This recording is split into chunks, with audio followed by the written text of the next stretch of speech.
नमस्कार. आज आपण एका निवडणुकीच्या निकालाला फक्त हार-जीत म्हणून बघणार नाही, आपण त्याला एका मतदारसंघाच्या आरोग्याची तपासणी, एक डायग्नॉस्टिक म्हणून पाहणार आहोत. आणि हेच या विश्लेषणाचं खरं उद्दिष्ट आहे. हे बघा, महाराष्ट्राच्या नकाशावर विदर्भाच्या अगदी मध्यभागी हे आहे वाशिम. शेतीनं समृद्ध असा हा भाग. आपलं विश्लेषण इथूनच सुरू होतंय. आपण इथली राजकीय आणि सामाजिक स्पंदनं, इथला जमिनीचा पोत समजून घेणार आहोत. हे समजून घेणं खूप महत्वाचं आहे. निवडणूक म्हणजे काय, तो काही शेवट नाही.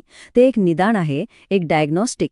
आपलं लक्ष कोण जिंकलं किंवा कोण हरलं यावर नाहीये, तर त्या निकालामागे नक्की काय परिस्थिती आहे हे समजून घेण्यावर आहे. आणि हे निदान आपण कशाच्या आधारावर करणार? आकड्यांच्या. पण लक्षात ठेवा, हे फक्त आकडे नाहीत. ही आहे लोकांच्या वेदनेची आणि त्यांच्या आशेची भाषा. चला तर मग सुरुवात करूया पहिल्या विभागाने, वाशिम, विदर्भाची नाडी. बघा, कोणत्याही मतदारसंघाला समजून घ्यायचं असेल ना, तर सुरुवात करावी लागते तिथल्या मातीपासून, तिथल्या लोकांपासून आणि त्यांच्या रोजच्या जगण्यातल्या संघर्षापासून. वाशिम म्हणजे काय? तर ही आहे सोयाबीनची भूमी. अख्ख्या सोयाबीन पट्ट्याचा हा केंद्रबिंदू आहे. इथली अर्थव्यवस्था, इथलं जगणं, सगळं काही शेतीवरच अवलंबून आहे. आणि इथले लोक कसे आहेत तर 83% साक्षरता, म्हणजे मतदार सुशिक्षित आहेत, जागरूक आहेत, त्यांना काय चाललंय याची पूर्ण कल्पना आहे. पण मग इथेच एक मोठा विरोधाभास उभा राहतो. एकीकडे सोयाबीनची सुपीक जमीन, दुसरीकडे सुशिक्षित लोक. तरीही हा भाग एका गंभीर ग्रामीण संकटातून जातोय. ही आहे इथल्या व्यथेची कहाणी. याची कारणं काय आहेत? चला बघूया. अर्थव्यवस्था पूर्णपणे शेतीवर, पण एकही मोठा उद्योग नाही. मग तरुणांना नोकऱ्या कुठून मिळणार? बेरोजगारी वाढतीये. आणि या सगळ्यामध्ये हा मतदारसंघ राखीव असल्यामुळे जातीय समीकरणं खूप महत्वाची ठरतात. राजकारणावर त्याचा थेट परिणाम होतो. बरं, ही झाली पार्श्वभूमी. आता आपण निदानाच्या मुख्य भागाकडे येऊया. आता बोलतील आकडे. पाहूया 2024च्या निवडणुकीची आकडेवारी काय सांगते. पहिला आणि महत्वाचा आकडा 65.6%. हे आहे 2024 मधलं मतदान. यावरून कळतं की लोकांनी किती प्रमाणात मतदानात भाग घेतला. आता विजेत्याचं मत शेअर बघूया. 50.1%. भाजपच्या उमेदवाराला इतकी मतं मिळाली. म्हणजे अगदी काठावरचं बहुमत आहे, पण विजय मात्र स्पष्ट आहे. आणि विजयाचा फरक किती होता? 8.1%. दुसऱ्या क्रमांकावर असलेल्या उमेदवारापेक्षा 8% जास्त मतं. यावरून निवडणुकीतली स्पर्धा आपल्याला समजते. आता जरा मागच्या 20 वर्षांवर नजर टाकूया. हा तक्ता बघा. मतदानाची टक्केवारी हळूहळू वाढताना दिसतीये.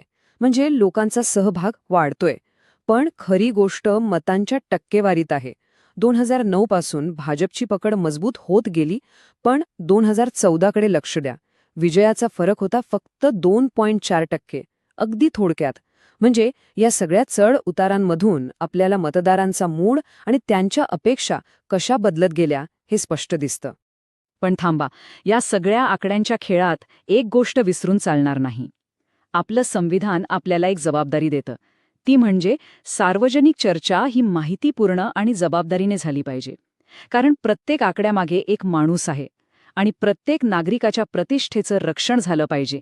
हे आपलं घटनात्मक मूल्य आहे. तर निकाल काय लागला हे आपण पाहिलं. आता सर्वात महत्वाचा प्रश्न, निकाल असा का लागला? चला, या निकालाचं विश्लेषण करूया आणि त्यामागची मूळ कारणं शोधूया. लोकांच्या मनात नक्की काय आहे? त्यांच्या मुख्य तक्रारी कोणत्या? हे बघा. 40% लोकांना पायाभूत सुविधांची चिंता आहे.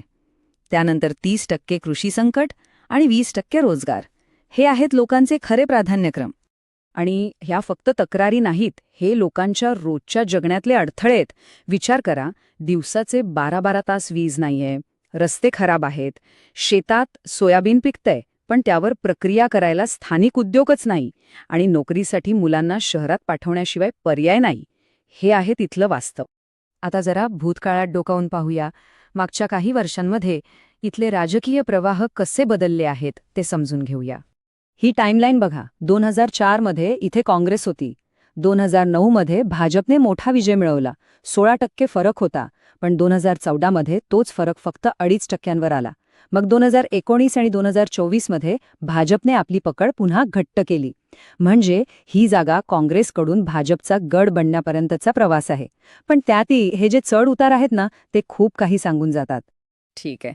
निदान झालं, कारणं समजली. आता उपायांवर बोलूया. लोकांच्या समस्यांवर मात करण्यासाठी एक लोककेंद्रित प्रशासनाची ब्लूप्रिंट कशी असू शकते ते पाहूया. ही आहे एक 5 कलमी प्रशासकीय कृती योजना. पहिलं, मूलभूत गरजा म्हणजे वीज, पाणी, रस्ते. दुसरं, शेतकऱ्यांचं उत्पन्न वाढवण्यासाठी स्थानिक सोयाबीन प्रक्रिया उद्योग. तिसरं, तरुणांसाठी स्थानिक रोजगार. चौथं, शाळा आणि दवाखान्यांची गुणवत्ता सुधारणं. आणि 5वं, लोकांच्या तक्रारी सोडवण्यासाठी एक पारदर्शक व्यवस्था. ही फक्त आश्वासनं नाहीत, हा मतदारसंघाचा कायापालट करण्याचा एक ठोस मार्ग आहे. आणि ही योजना राबवताना आजच्या काळात एक महत्त्वाचं तत्त्व लक्षात ठेवायला हवं. भारताच्या डेटा संरक्षण कायद्यानुसार प्रभावी प्रशासन हे नागरिकांच्या खाजगीपणाचा, त्यांच्या गोपनीयतेचा आदर करणारं असलं पाहिजे. लोकांची माहिती त्यांच्या संमतीनेच वापरली पाहिजे, हाच विश्वासाचा पाया आहे. तर आपण शेवटाकडे येतोय. डेटा आणि विश्लेषण हे सगळं कशासाठी? तर चिरस्थायी विश्वास निर्माण करण्यासाठी. हाच तो मार्ग आहे. शेवटी एकच प्रश्न उरतो, आणि हा प्रश्न प्रत्येक नेत्याने स्वतःला विचारायला हवा. ध्येय फक्त पुढची निवडणूक जिंकणं आहे, की पुढच्या पिढीसाठी एक समृद्ध मतदारसंघ तयार करणं आहे? जर तुम्हाला एक लोककेंद्रित नेता बनायचं असेल आणि तुमच्या मतदारसंघाचा खऱ्या अर्थाने